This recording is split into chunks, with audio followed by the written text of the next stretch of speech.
SLC with Mayor Biskupski. I'm your host, Poonam Kumar. If you've got questions for the mayor, please send them to us via Twitter at #SpeakUpSLC. Mayor, thanks again for joining us. You're welcome. My pleasure to be here. Great. So now there was a public notice that went out about Liberty Lake and the Jordan River being temporarily closed. Yes. Tell me about that.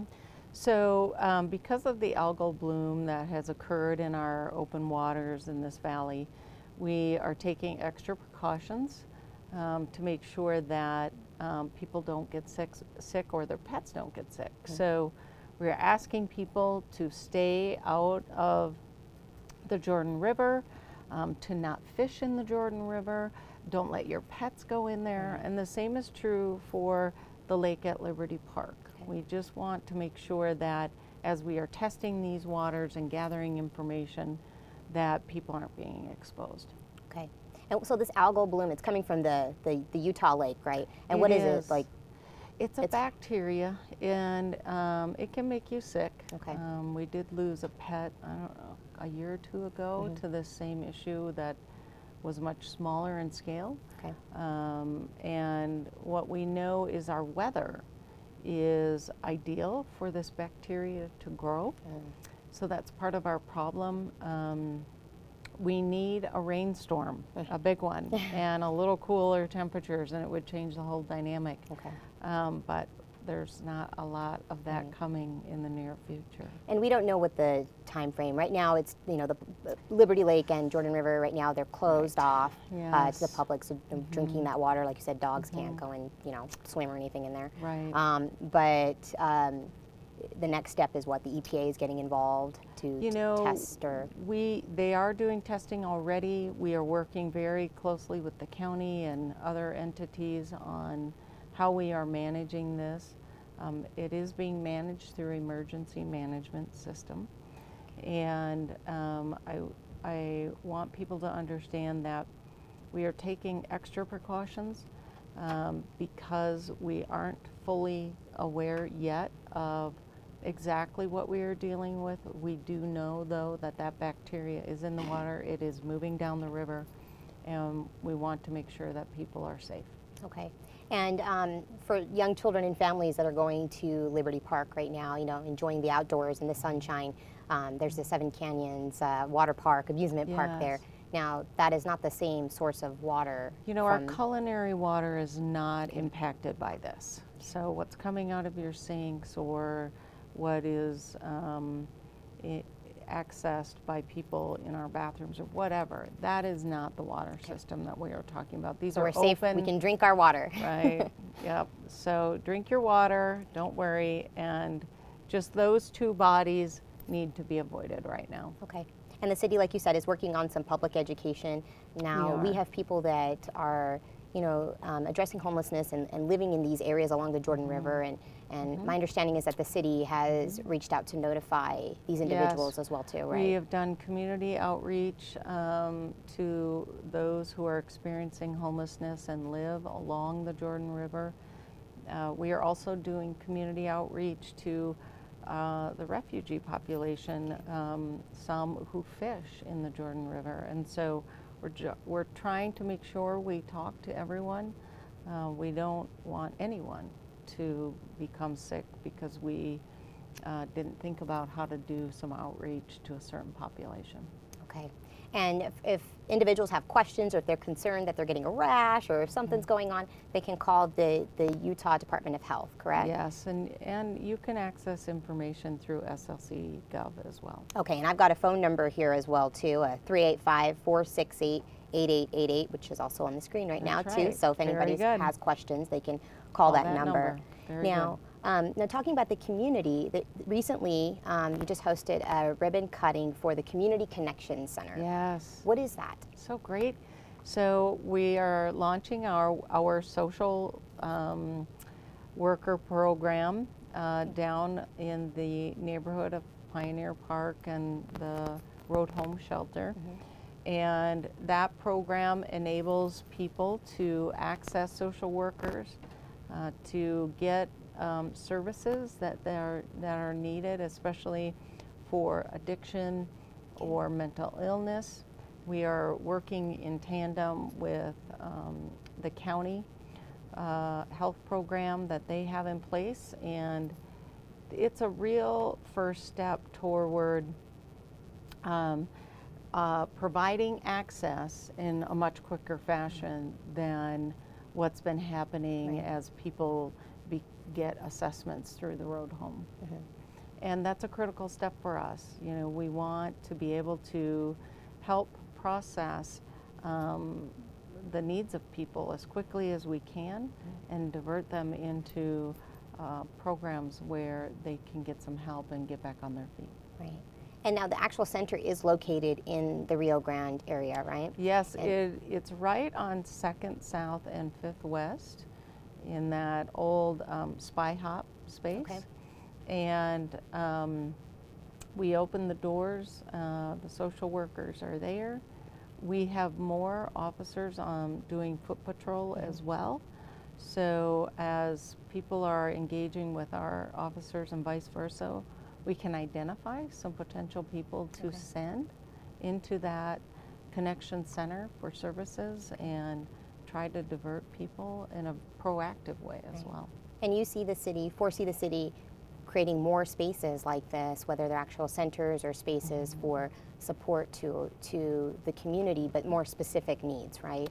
So whether it's addressing mental health or drug addiction, there'll be specific areas where people can go. Yes, you know, the county has been working very hard to identify space in this community where people can access a bed, and along with that, mental health care or drug addiction treatment or treatment for alcoholism. And so those beds are being identified right now. We are identifying some funding for those.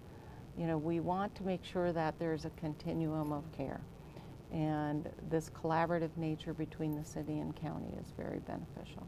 Okay, and now you talked a little bit about more you know, officer foot patrol in that area, but there are also other changes happening within the Rio Grande with the fencing, right?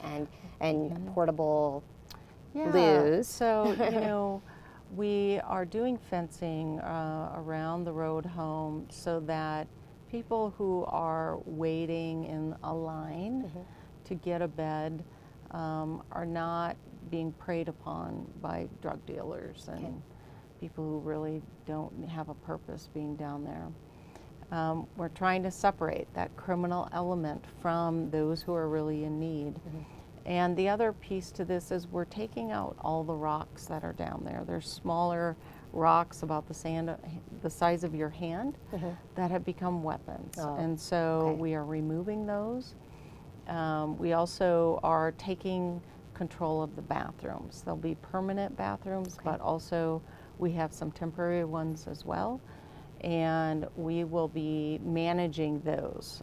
We've discovered that some of the drug dealers in the area are controlling your access to the bathrooms and forcing people to engage in criminal activity just to use the restroom. And so those days will be over as well. Right. Well, it's really exciting to see all the efforts that Salt Lake City here is making.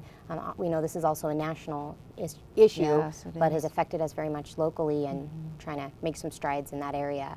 Another national issue, as you know, is sort of this idea, these national trends of fearing and mistrusting law enforcement. And tonight, the city is hosting a dialogue. Can you talk to me a little bit about the title of the dialogue tonight is called Transforming Together. Why did you use that title? What's the meaning behind that? Because we are in it together. You know, it takes both sides to create real change. And you know, our law enforcement is here to serve, and we need to remember that. And we need to also remember we are all humans, all of us, and that by working together to affect change, we will have greater success. And we already have been working together. And it's partly why this community has been peaceful during this time, is that people are being heard. There is opportunity to serve on community boards, and those boards are identifying opportunities to affect change, and those discussions are happening, and change is occurring. So we are definitely working together, and we want to keep working together. And this is just one step of many, and one of many dialogues one too. Of many. Police Chief Mike Brown will be there tonight, as well as some of his officers, and of course, and tonight's dialogue starts at 5 o'clock at the Sorensen Unity Center. That's right. And it goes till about 8 p.m. So it sounds like, you know, there's going to be quite some time for discussion and dialogue. Now, you had mentioned ways for the community to get involved. There's a community advisory board, right? So what's that about? Tell me that. You know, that board has been around for a while, and it is their job to advise our law enforcement department. And we are very interested in providing opportunities for people to serve on all boards and commissions. But this is a board that, if this is your issue, that you should apply. And when openings come up, we will meet with you and try to get you an appointment. So is there currently any vacancies right now?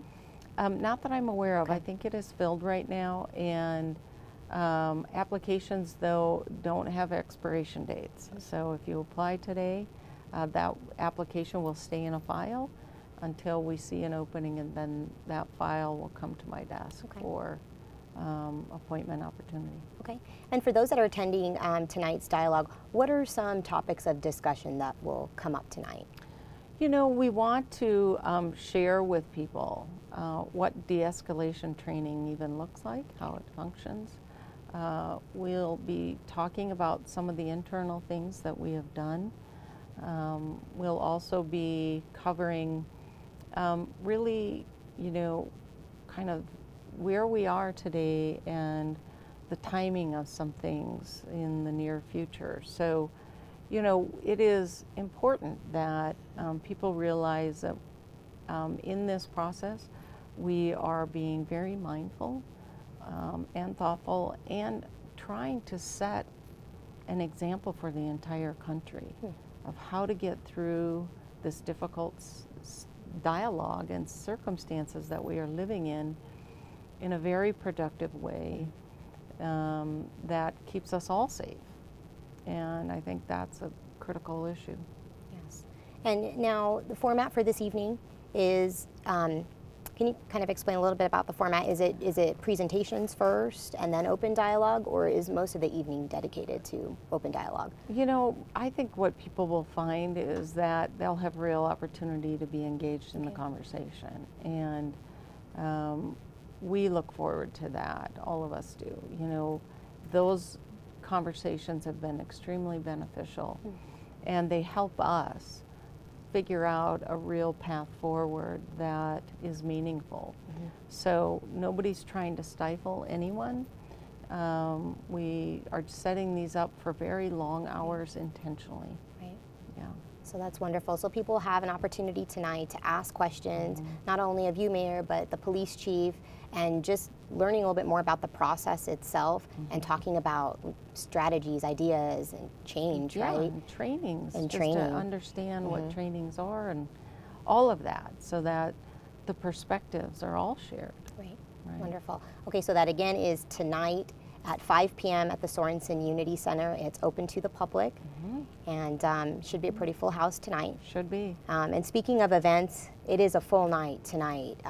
Salt Lake City is hosting, the Arts Council is hosting the very first Twilight concert series. That's right. I was driving by the park the other day and I saw the fences up, and so are you going to get a chance to go, Mayor, tonight? Will you have some time? I can't go tonight, so, but I will be at a couple of them, I'm sure. I want to bring my family down, and so you'll see me down there, but it just won't be tonight. All right, I know. So tonight, tonight's show features Kate Renata and Chet Faker. I don't know who they are myself, but I'm excited to go check out the music. So should be a great evening, and that concert starts at 6:30. I think it goes about 9:30, 10 o'clock tonight at Pioneer Park. So anyhow, but thank you, Mayor, so much for your time today and for being here. And I will see you again on August 4th for our program, Speak Up SLC, at 1 p.m. Thanks for joining us, and please continue to send your questions to us via Twitter at #SpeakUpSLC. Thank you.